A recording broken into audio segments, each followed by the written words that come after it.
നമ്മൾ ഈ വൈഭവ് സൂര്യവംശിയെ അത്ഭുത ബാലൻ എന്നൊക്കെ വിശേഷിപ്പിക്കാറുണ്ടല്ലോ. എന്നാൽ ഇന്ന് അണ്ടർ-19 വേൾഡ് കപ്പിന്റെ ഫൈനലിലെ ചെറുക്കൻ അടിച്ച അടി കണ്ടാൽ അതിനും അപ്പുറത്തുള്ള എന്തെങ്കിലുമൊക്കെ കൊണ്ട് നമുക്ക് വിശേഷിപ്പിക്കാൻ തോന്നും. അമ്മാതിരി അടിയാണ് ചെറുക്കൻ അടിച്ചത്. 80 പന്തിൽ അടിച്ചു കൂട്ടിയത് 175 റൺസാണ്. 15 ഫോറും 15 സിക്സും. അങ്ങനെ തന്നെ അടിച്ചു കൂട്ടിയത് 150 റൺസാണ്.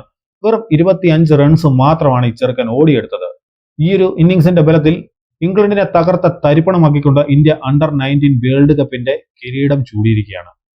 പ്ലെയർ ഓഫ് ദി ടൂർണമെന്റ് മറ്റാരുമല്ല വൈഭവ് സൂര്യവംശി തന്നെ.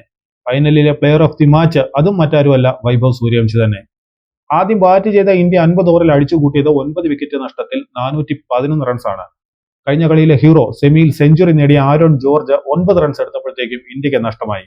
എന്നാൽ വൈഭവ് സൂര്യവംശിയും ആയുഷ് മാത്രയും തുടർന്ന് വന്നവരെല്ലാം കിടിലൻ ഇന്നിംഗ്സ് ആണ് കളിച്ചത്. ക്യാപ്റ്റൻ ആയുഷ് മാത്ര 51 പന്തിൽ 53 റൺസ് നേടിയപ്പോൾ വേദാന്ത് ത്രിവേദി 32, വിഹാൻ മൽഹോത്ര 30, അഭിഗ്യാൻ കുണ്ടു 40 എന്നിവരുടെ മികച്ച ഇന്നിംഗ്സുകളിലൂടെ ഇന്ത്യ മുന്നോട്ട് പോയി. അംബരീഷ് 18, കനിഷ്ക് ചൗഹാൻ 37, കിലൻ പട്ടേൽ 3, ദിലിൻ പട്ടേൽ 5, ദീപേഷ് ദേവേന്ദ്രൻ 0 നോട്ട് എന്നിങ്ങനെയായിരുന്നു മറ്റുള്ളവരുടെ ഇന്നിംഗ്സുകൾ. അങ്ങനെ ഇന്ത്യ 411 എന്ന പടുകൂറ്റൻ സ്കോർ നേടി. മറുപടി ബാറ്റിംഗിന് ഇറങ്ങിയ ഇംഗ്ലണ്ട് മികച്ച റൺ റേറ്റിൽ തന്നെയാണ് മുന്നോട്ട് പോയത്. 40 ഓവറിൽ അവരെ 311 റൺസിന് ഓൾ ഔട്ട് ആവുകയായിരുന്നു. അവർക്ക് വേണ്ടി കാലേബ് ഫാൽക്കണർ 67 പന്തിൽ 115 റൺസോടെ തിളങ്ങി.